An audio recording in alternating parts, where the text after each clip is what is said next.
Alors, je vais vous faire une analyse fondamentale de la crypto Goldfinch et ensuite vous donner mon opinion sur la valeur technique et graphique et tokenomics du jeton.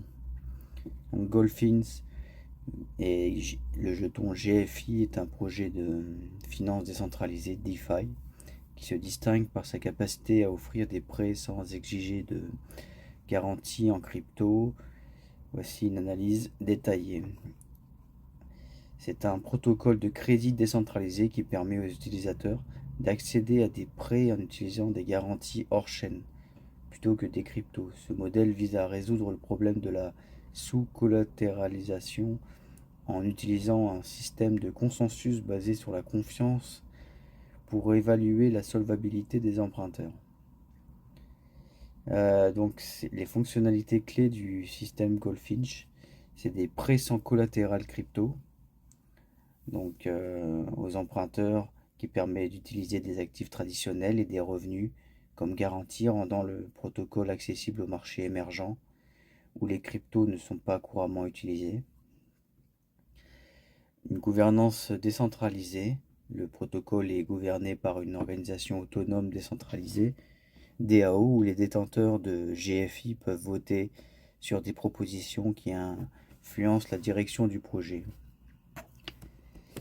Ensuite, il y a un système de stacking et récompense, mais ça, on y reviendra un peu plus tard. Pour sécuriser le réseau et recevoir des récompenses. Cela incite la participation active et la détention à long terme. Donc le jeton joue ce rôle multiple de gouvernance, de staking et aussi des frais de transaction pour payer les frais sur la plateforme pour soutenir l'économie interne de Goldfinch. Donc voilà pour la partie fondamentale. Maintenant, on va passer à la partie technique. À l'analyse technique du jeton GFI qui est assez ancien par rapport au RWA qui existe depuis 2021, qui a bien chuté, enfin qui a vraiment qui est passé de 11 à 1 quasiment. L'an dernier même pas, à 0,3. Avant de bien remonter récemment, depuis un an, avec le narratif RWA, donc Real World Asset. Donc ce jeton et le projet semblent bien évalués, bien appréciés par la communauté qui investit dans le secteur. Donc il a connu deux grosses phases haussières, donc comme vous pouvez voir en octobre, puis en février-mars. Et depuis, il descend progressivement.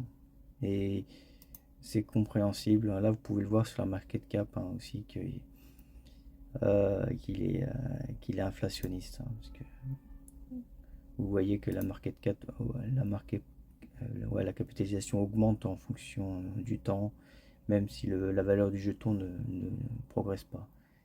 Donc ça, c'est normal puisqu'il y a une inflation assez importante. Donc déjà, vous pouvez voir que la market cap est de 72 millions pour presque 300 millions. Donc il n'y a que 25% des jetons qui sont émis. Et les libérations de tokens est vraiment un point noir dans le jeton, qui est pour moi une mauvaise. Voilà. Donc on a plus de 1% des jetons qui sont émis par mois. C'est très important. C'est au niveau d'un Polkadot ou d'un Cosmos.